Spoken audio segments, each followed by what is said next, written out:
Hello students, welcome to Prep IAS. मेरा नाम है Mayuri Bhagwani and today we will be looking into the current affairs of 20th June. तो शुरू करते हैं. पहला टॉपिक है हमारा GS1 से डेमोग्राफी या पॉपुलेशन टॉपिक में से है ये. Assam to apply population norms to government schemes. तो कई सारे स्टेट्स देखे जा रहे हैं कि पॉपुलेशन नॉर्म्स के बेसिस पे गवर्नमेंट जॉब्स दे रहे हैं, लेकिन आसाम ने उसको भी एक्सटेंड करने की कोशिश की है और ये कहा है कि हम पॉपुलेशन नॉर्म्स के बेसिस पे गवर्नमेंट स्कीम्स के बेनिफिट्स देंगे सिटीजन्स को. तो पूरा इशू क्या है समझेंगे इसको. देन GS2 में गवर्नेंस एंड पॉलिटी से पहला टॉपिक है जुडिशियल डिले. तो सुप्रीम कोर्ट ने Punjab and Haryana high court को ये फटकार लगाई है कि आपके पास एक बेल पिटीशन 1 साल से पेंडिंग है, आप उसको देख भी नहीं रहे, आप उसकी हियरिंग भी नहीं ले रहे, तो आप ये क्या कर रहे हैं, किस तरह से जुडिशियल डिले चल रहा है. तो पूरे टॉपिक को समझेंगे कम्प्रहेंसिवली. देन डिलिमिटेशन पैनल है एक इसी टॉपिक में से.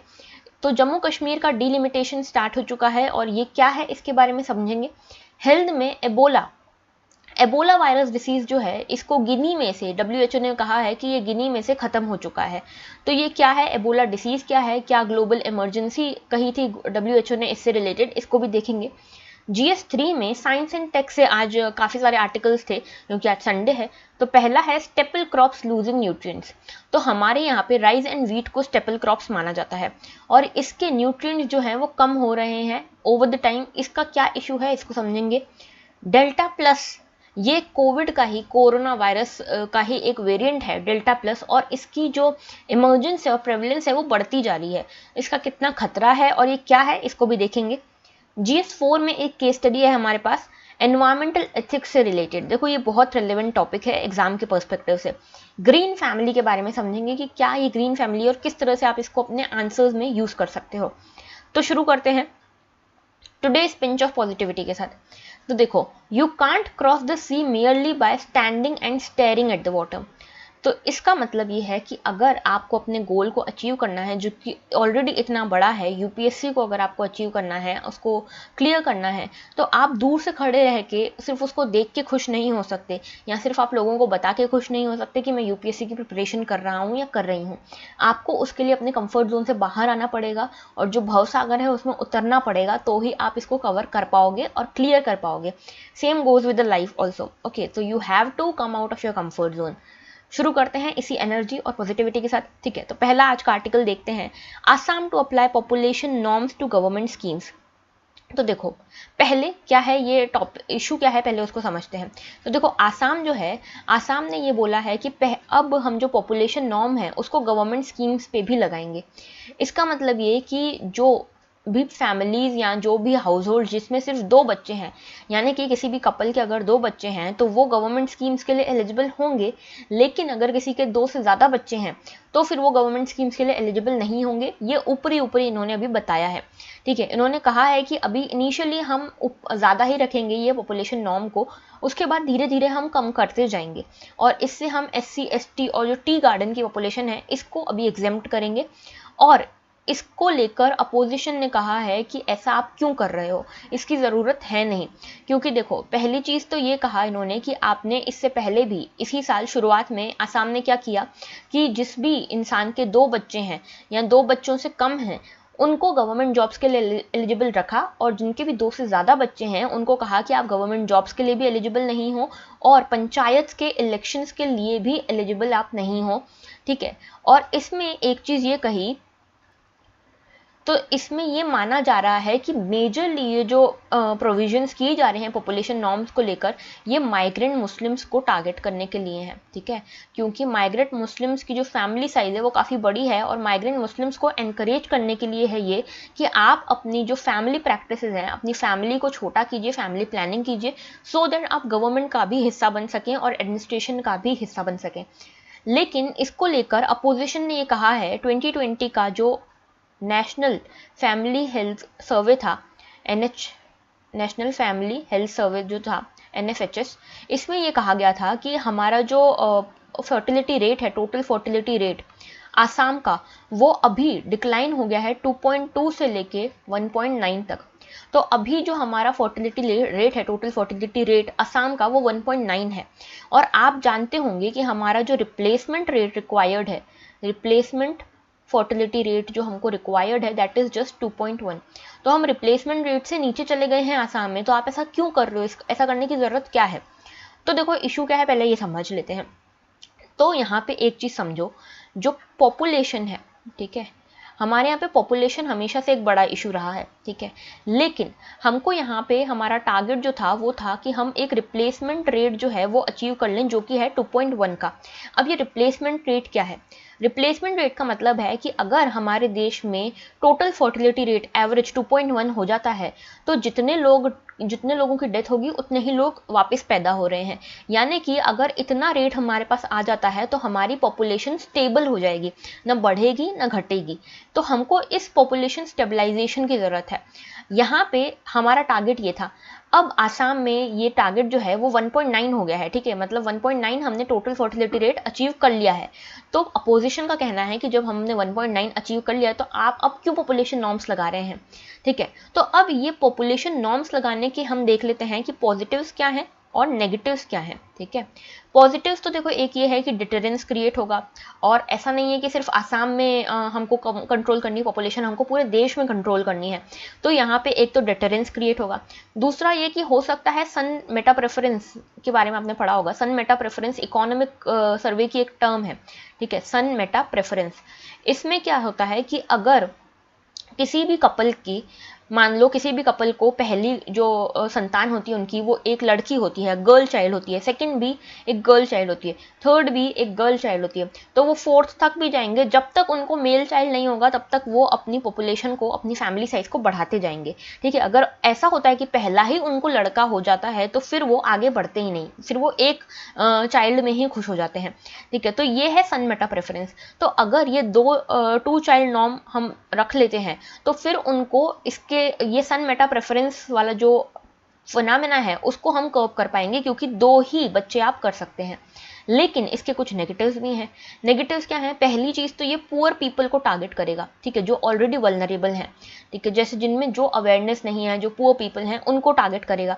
दूसरी चीज़, अगर आप इनको गवर्नमेंट सर्विसेज, तो चलो ठीक है, गवर्नमेंट जॉब्स तक तो फिर भी ठीक था, अगर आप इसको गवर्नमेंट जो स्कीम्स है उस तक भी एक्सटेंड कर दोगे तो बेनिफिट ही नहीं मिलेगा इनको। पॉपुलेशन ये जो गवर्नेंस का है, जो वेलफेयर एक्टिविटीज़ चल रही है, वेलफेयर स्कीम्स चल रही हैं, इन पुअर पीपल को इनका बेनिफिट ही नहीं मिलेगा। तो हम वेलफेयर स्टेट कैसे बनेंगे, ठीक है, वेलफेयर स्टेट कैसे बनेंगे, हमारा वेलफेयर क्वेश्चन में आ जाएगा।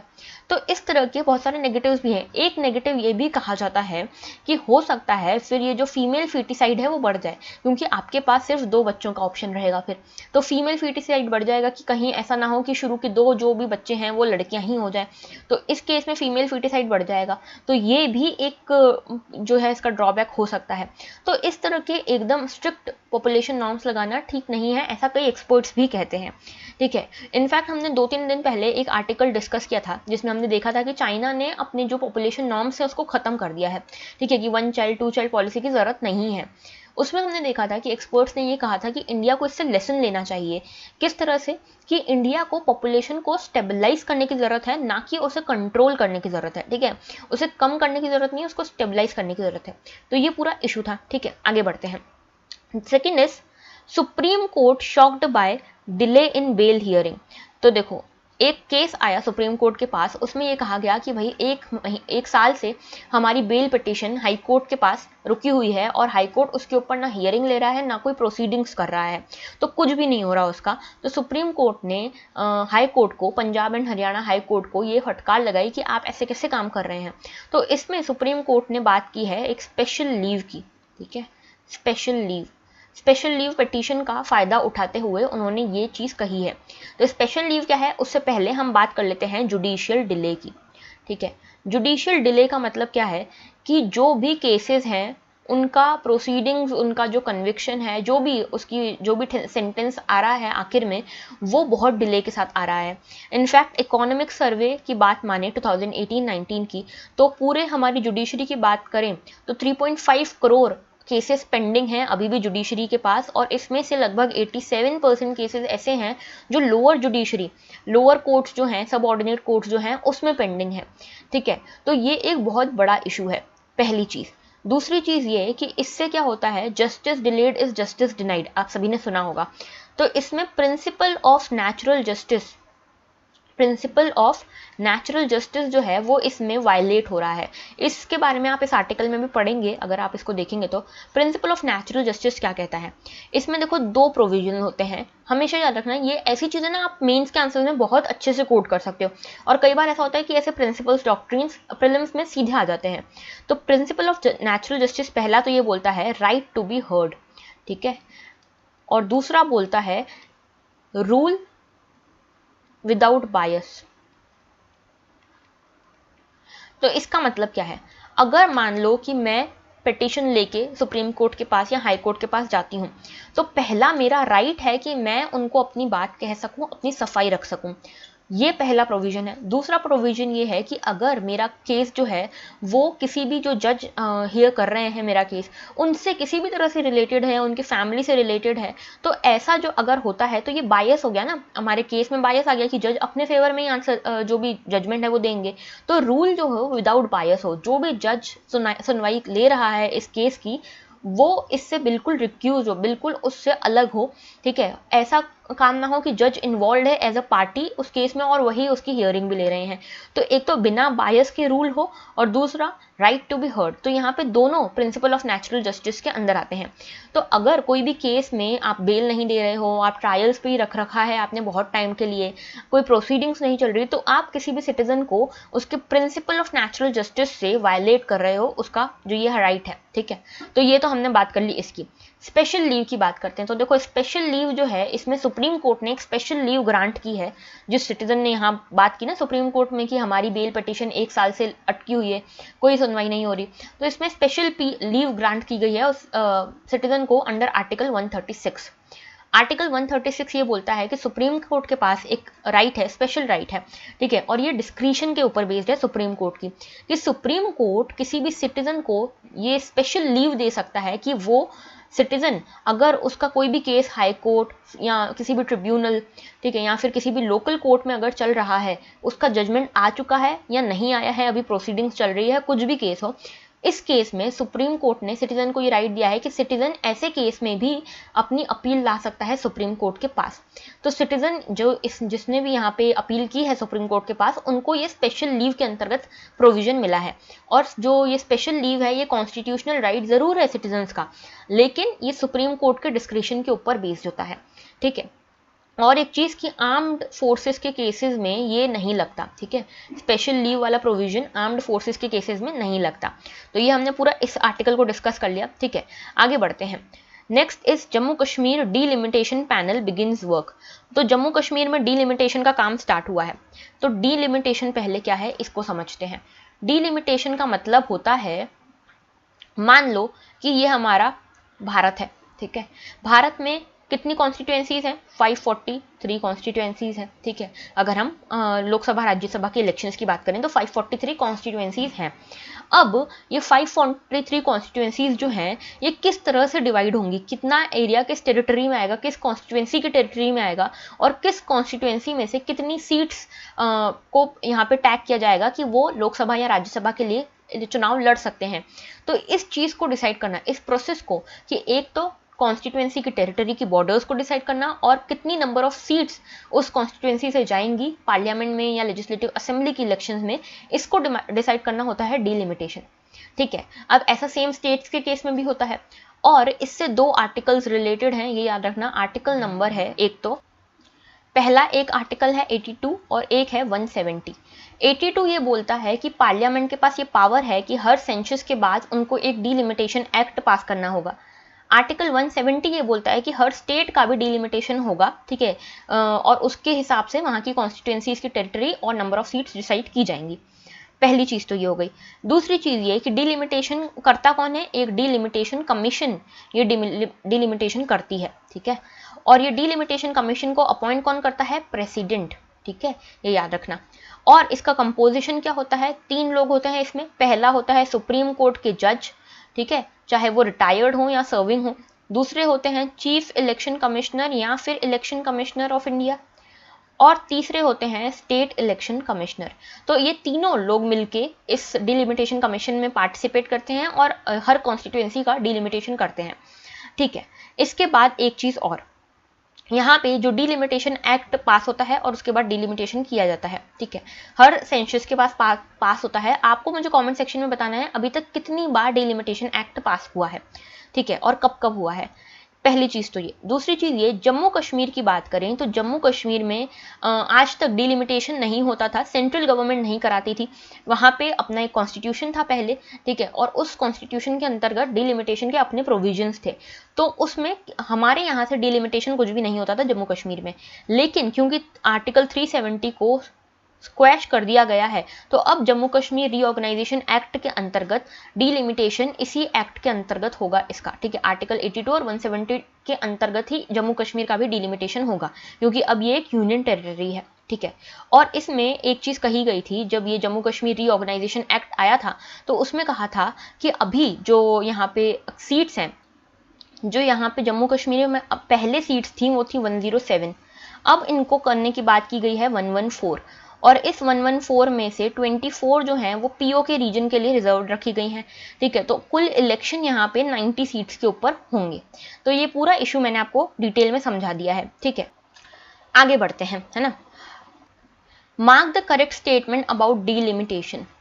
Its aim is to provide equal representation to equal segments of population to ensure one vote one value। तो देखो, ये जो डिलिमिटेशन है उसका मकसद रहता है कि इक्वल सेगमेंट्स को इक्वल रिप्रेजेंटेशन मिले और वन वोट वन वैल्यू हो। तो ये सही स्टेटमेंट है, और ऐसे ही जो ये देखो ये कीवर्ड्स है ना, वन वोट वन वैल्यू, इसको आप मेंस में यूज कर सकते हो, वन वोट वन वैल्यू, ठीक है। तो ये सही स्टेटमेंट है। Second is delimitation commission is appointed by parliament. तो पार्लियामेंट डिलिमिटेशन कमीशन को अपॉइंट करती है, ये गलत स्टेटमेंट है, प्रेसिडेंट अपॉइंट करते हैं। तो फर्स्ट स्टेटमेंट इज करेक्ट, ठीक है, सेकंड गलत है, तो first only one would be the correct option. आगे बढ़ते हैं नेक्स्ट आर्टिकल की तरफ। Ebola, Ebola virus disease. Ebola outbreak in Guinea is over. तो गिनी में एबोला जो आउटब्रेक है वो ओवर हो गया है, ये WHO ने कहा है। तो ये कहा है WHO ने, सेकेंड एबोला आउटब्रेक हुआ था गिनी में, और उसके बाद अब 42 डेज तक जब कोई भी केस नहीं आया गिनी में एबोला से रिलेटेड, तो WHO ने कहा कि ठीक है, अब एबोला आउटब्रेक जो था गिनी में वो खत्म हो चुका है, ठीक है। तो 42 डेज कैसे डिसाइड किए, क्योंकि इसका इंक्यूबेशन पीरियड जो होता है वो 21 डेज का होता है, और इसके डबल दिनों में देख लिया कि भाई कोई भी केस नहीं आया है, तो ठीक है, मतलब यहाँ से सच में एबोला खत्म हो गया है। एबोला अब क्या है इसको समझते हैं।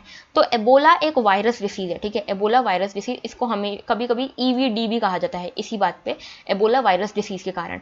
अब ये एक हेमोरेजिक फीवर है, ठीक है, और सीवियर फीवर है, ह्यूमंस को बहुत तगड़ी तरह से इफेक्ट करता है, और फैटल भी हो सकता है कई बार, लाइफ थ्रेटनिंग भी हो सकता है कई बार, ठीक है। तो ये मंकीज़ में, लोगों में, जो ह्यूमंस हैं उनमें, मंकीज़ में, गोरिल्लाज में, चिंपैंजीज में पाया जाता है। और इसकी ओरिजिन देखा जाए तो कोंगो से, कोंगो जो कि अफ्रीका में कंट्री है, सेंट्रल अफ्रीका में, कोंगो से इसका ओरिजिन माना जाता है। और कोंगो में ही एक रिवर है एबोला नाम से, उसके नाम पे ही इस डिसीज का नाम रखा गया है। 1976 में पहला केस आया था एबोला से रिलेटेड, ठीक है। इनफैक्ट 2019 में WHO ने इसको कई जगहों पे, DR कोंगो जो है, डेमोक्रेटिक रिपब्लिक ऑफ कोंगो, ऐसे कई सारे जो कंट्रीज थी 2019 में, उनमें इसको एबोला को एक पेंडेमिक की तरह भी, ग्लोबल आउटब्रेक, ग्लोबल इमरजेंसी के फॉर्म में भी WHO ने टैग किया था, ठीक है, क्योंकि इतना ज़्यादा बढ़ गया था। अब इसके सिम्टम्स क्या हैं पहले ये देखते हैं। तो फीवर होना, हेडेक होना, मसल पेन, सोर थ्रोट, ठीक है, डायरिया, वॉमिटिंग होना, या फिर रैशेज होना, एक्सटर्नल इंटरनल ब्लीडिंग होना, ये सब इसके सिम्टम्स हैं, ठीक है। पहली चीज़ तो ये। दूसरी चीज़ ये कि किस तरह से स्प्रेड होता है, कैसे ट्रांसमिशन होता है। तो देखो, ह्यूमन टू ह्यूमन ट्रांसमिशन भी हो सकता है और एनिमल टू ह्यूमन ट्रांसमिशन भी हो सकता है।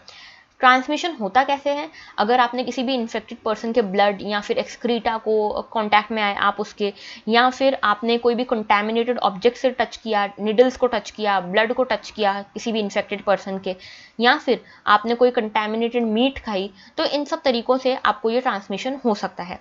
अब इसकी ट्रीटमेंट की बात करें तो कोई स्टैंडर्ड ट्रीटमेंट नहीं है इसका, कोई लाइसेंस ट्रीटमेंट इसका नहीं है। और एक चीज़ कि इसमें जो ट्रीटमेंट दिया जाता है वो इन्फेक्शन के बेसिस पे होता है, सिम्टम्स के बेसिस पे यहाँ पे ट्रीटमेंट दिया जाता है, रिहाइड्रेशन के लिए काम किया जाता है, इस तरह के फ्लूइड्स दिए जाते हैं, ऑक्सीजन ट्रीटमेंट दिया जाता है, लेकिन कोई लाइसेंस ट्रीटमेंट आज तक इसका नहीं है। लेकिन इसका वैक्सीन्स हैं, ठीक है। तो वैक्सीन इसकी बनाई गई है और कई तरह की वैक्सीन इसके लिए डेवलप की गई हैं ऑलरेडी अभी तक। तो ये याद रखना है, इसका क्योर अभी तक कोई स्टैंडर्ड नहीं है, लेकिन इसके प्रिवेंशन हमारे पास हैं, ठीक है। क्योंकि यूपीएससी में कई बार क्वेश्चन आ जाता है कि क्या इसकी वैक्सीन है, क्या इसका ट्रीटमेंट है, तो आपको ये पता होना चाहिए, ठीक है। आगे बात करते हैं इसके क्वेश्चन की। Mark the correct statement about Ebola virus disease. There is no standard cure and vaccine. तो ना स्टैंडर्ड क्योर है, ना कोई वैक्सीन है एबोला वायरस डिसीज के लिए, गलत स्टेटमेंट।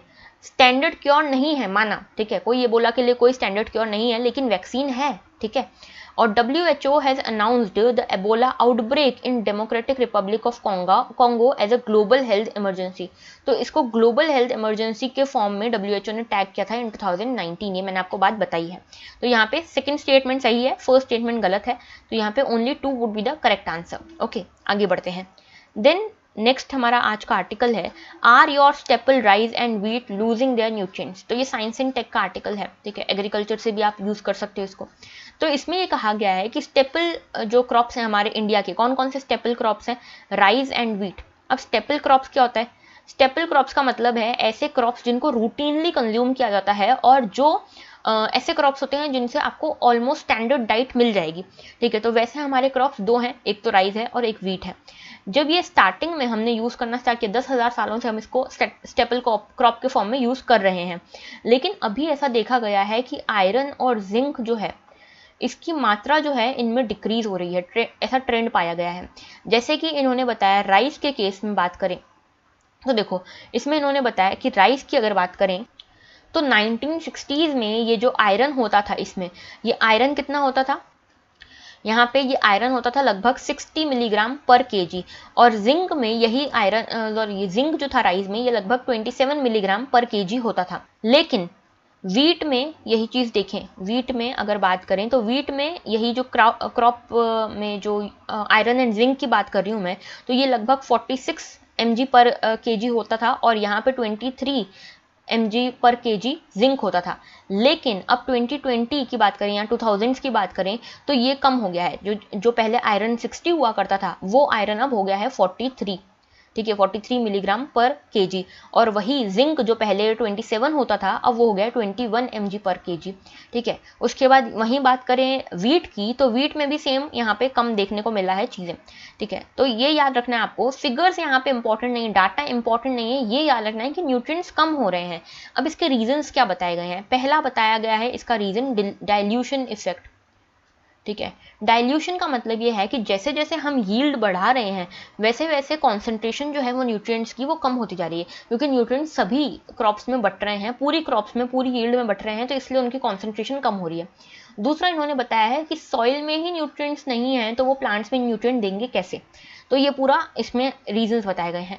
इसमें ये भी बताया गया है कि गवर्नमेंट ने क्या एफर्ट्स किए हैं। गवर्नमेंट जैसे सप्लीमेंट्री डाइट्स दे रही है, ठीक है, जैसे आयरन पिल्स, जिंक पिल्स दी जाती हैं स्कूल्स में, मिड डे मील्स में, स्पेशली फीमेल स्टूडेंट्स जो होती हैं उनको ये दी जाती है।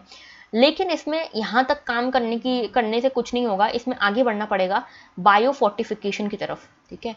बायो फोर्टिफिकेशन, अभी बायो फोर्टिफिकेशन क्या है? देखो, आपने सुना होगा गोल्डन राइस के बारे में। गोल्डन राइस क्या है? राइस ही है, लेकिन राइस में उन्होंने एक्स्ट्रा न्यूट्रिएंट्स ऐड किए हैं, ठीक है। जैसे बीटा कैरोटीन उन्होंने यूज किया है वहां पे। तो बीटा कैरोटीन क्या करेगा? ये विटामिन ए जैसे जो न्यूट्रिएंट्स हैं वो ऐड करेगा राइस में। तो इस तरह से हमें बायो फोर्टिफिकेशन करने की भी जरूरत है, सो दैट हमारी फूड सिक्योरिटी भी इंश्योर हो और न्यूट्रिएंट सिक्योरिटी भी इंश्योर हो, ठीक है। आगे बढ़ते हैं। नेक्स्ट हमारा आर्टिकल है, साइंस एंड टेक से ही रिलेटेड है ये भी, delta plus and an emerging public health threat. तो डेल्टा प्लस क्या है? देखो, आपको मैंने बताया था कोविड अभी अभी थोड़ा बहुत ठीक हुआ है, तो कोविड के कई सारे वेरिएंट्स थे। वेरिएंट क्या होता है फिर से बता रही हूँ, बहुत बार पहले बता चुकी हूँ, ठीक है, वैसे बताने की जरूरत होनी नहीं चाहिए लेकिन बता रही हूँ। देखो, कोई भी वायरस जो होता है ना, वायरस जब रेप्लिकेट करता है अपनी बॉडी में, या अगर किसी की बॉडी पे वो आ गया, तो जब वो रेप्लिकेट करता है, अपनी कॉपीज बनाता है, तो उसमें उसका जो जेनेटिक मटेरियल है, कई बार ऐसा होता है कि वो अल्टर हो जाता है, ठीक है। जैसे कोविड की बात करूँ, कोरोना वायरस की, तो उसमें जेनेटिक मटेरियल है RNA, जनरली लोग दूसरों में डीएनए होता है। तो ये जो जेनेटिक आरएनए है वो कई बार अल्टर हो जाता है, और इस अल्टर होने के कारण जो नया वायरस बनता है उसे ओरिजिनल वायरस का वेरिएंट कहते हैं, और जो ये चेंज हुआ ना इसको म्यूटेशन कहते हैं। तो अब यहाँ पे जो कई सारे वेरिएंट्स देखने को मिले हैं, अल्फा, बीटा, गामा, डेल्टा, ये सारे इसके वेरिएंट्स देखने को मिले हैं। अब डेल्टा वेरिएंट जो है वो बहुत ज़्यादा इंडिया में प्रेवलेंट है। डेल्टा वेरिएंट कौन सा है? B.1.617.2 ये है डेल्टा वेरिएंट। और डेल्टा प्लस क्या है? ये B.1.617.2.1 जो है ये है हमारा 0.1 नहीं 0.2 है, डेल्टा प्लस वेरिएंट। ठीक है, अब इसमें ये पाया गया है कि जो डेल्टा प्लस वेरिएंट है ये नया वेरिएंट आया है। ठीक है, और इसमें जो म्यूटेशन है, ये म्यूटेशन का नाम क्या है? ये म्यूटेशन का नाम है K417N। ठीक है, इतना बहुत ज़्यादा घुसने की ज़रूरत नहीं है, सिर्फ इतना पता होना चाहिए। K417N इसमें जो म्यूटेशन है वो आया है। ये म्यूटेशन पहले बीटा और गामा वेरिएंट्स में देखा जाता था। अब कई सारी जगहों पे ये इससे रिलेटेड केसेस आ रहे हैं। ठीक है, जैसे नेपाल वगैरह में भी केसेस आए हैं, पोर्तुगल, यूएस, इन सब जगह पे केसेस आ रहे हैं। इंडिया में अभी तक जो भी केसेस आ रहे हैं उनमें से लगभग 30% केसेस इस वेरिएंट से निकल के आ रहे हैं, डेल्टा वेरिएंट से। तो हमारे लिए कॉज ऑफ कंसर्न तो है ये डेल्टा वेरिएंट। अब इसमें यह भी कहा गया है कि कई जगह पे इसकी टेस्टिंग भी हुई, इससे रिलेटेड जो इम्यूनाइजेशन की टेस्टिंग हुई, तो पता चला कि जो हमारे इम्यूनाइजेशन के तरीके हैं, जो वैक्सीन हैं, वो इस डेल्टा वेरिएंट पे उतनी खास कोई बाहरी नहीं है। ठीक है, इतनी ज़्यादा एंटीबॉडीज इस वेरिएंट को लेकर ये पैदा नहीं करती। तो ये एक कॉज ऑफ कंसर्न है हमारे लिए। एक चीज़ और ये कही है कि अभी भी ये वेरिएंट उतना बड़ा नहीं हुआ है, तभी इसको WHO ने वेरिएंट ऑफ कंसर्न का टैग नहीं दिया है, लेकिन हमें इसके ऊपर आए रखने की ज़रूरत है। ठीक है, और ये जो वेरिएंट है इसमें ये भी देखा गया है कि जो ड्रग्स अभी यूज़ कर रहे हैं हम डेल्टा वेरिएंट के लिए, वो भी इसके ऊपर उतने इफेक्टिव नहीं पाए जा रहे हैं। ठीक है, अभी भी उतने ज़्यादा मॉडरेटली इफेक्टिव पाए जा रहे हैं। तो इसके ऊपर हमको ध्यान रखने की ज़रूरत है। डेल्टा प्लस वेरिएंट क्या है आपको यहाँ ये पता होना चाहिए मेनली। ठीक है, आगे बढ़ते हैं। ये एथिक्स की एक केस स्टडी है हमारी। ठीक है, एथिक्स में देखो केस क्या है पहले तो ये बताती हूँ। राजस्थान में राजस्थान के 33 विलेज पंचायत हैं, उसमें 100 वुमेन ने मिलके 5100 सैपलिंग्स लगाई हैं। ठीक है, प्लांट्स उगाए हैं, और इनको हर एक सैपलिंग को, हर एक प्लांट को वो उगा रहे हैं अपनी फैमिली का मेंबर मान के। ठीक है, तो ग्रीन मेंबर मान के वो इस एक एक पेड़ को उगा रहे हैं, और उनका मानना है कि जो 5100 सैपलिंग उन्होंने उगाई हैं वो उनकी ग्रीन फैमिली है। ठीक है, तो एक जो जनरली जो एक इंटेंशन रहता है लोगों का प्लांट्स उगाने से पहले, उससे बियॉन्ड गए हैं ये, उन्होंने अपनी फैमिली मान के इनको उगाया है। और इस जो कैंपेन है इसका नाम है यूनिक हरित मरुभूमि कैंपेन। ठीक है, तो हरित मरुभूमि कैंपेन जो है इसके अंतर्गत ये स्टार्ट हुआ है। ये जो पूरा केस स्टडी है, अच्छा इसमें जो जिन्होंने स्टार्ट किया है उनको UN का अवार्ड भी मिला है, लैंड फॉर लाइफ अवार्ड। ठीक है, तो ये भी एक बड़ा अवार्ड है जिसमें इनके जो लीडर हैं उनको इससे नवाजा गया है। तो ये जो पूरा इशू है ये हमारे यहाँ पे एनवायरमेंटल एथिक्स से बहुत ज़्यादा रिलेट करता है। अब एनवायरमेंटल एथिक्स बहुत रेलिवेंट टॉपिक है। एथिक्स जो है इसके कई सारी ब्रांचेज हैं। ठीक है, जैसे नॉर्मेटिव एथिक्स होता है, डिस्क्रिप्टिव एथिक्स होता है, एक होता है अप्लाइड एथिक्स। ठीक है, तो इस अप्लाइड एथिक्स में भी कई सारे एथिक्स आते हैं, जैसे साइबर एथिक्स हो गए। ठीक है, फिर बायो एथिक्स होते हैं, उसी तरह से ये एनवायरमेंटल एथिक्स है। ठीक है, तो ये एनवायरमेंटल एथिक्स अप्लाइड एथिक्स का पार्ट है। अब एनवायरमेंटल एथिक्स में क्या होता है कि हम जो ह्यूमंस के प्रति अपने एथिक्स रखते हैं, वैसे ही एनवायरमेंट के प्रति भी हमारे कुछ एथिक्स हैं, और ये बहुत ज़्यादा रेलेवेंट है आज के क्लाइमेट चेंज को और कार्बन एमिशन को देखते हुए। तो इस तरह से इस केस को आप एनवायरमेंटल एथिक्स में यूज़ कर सकते हो। तो आज के लिए हमारे पास इतने ही टॉपिक्स थे। Thank you for watching.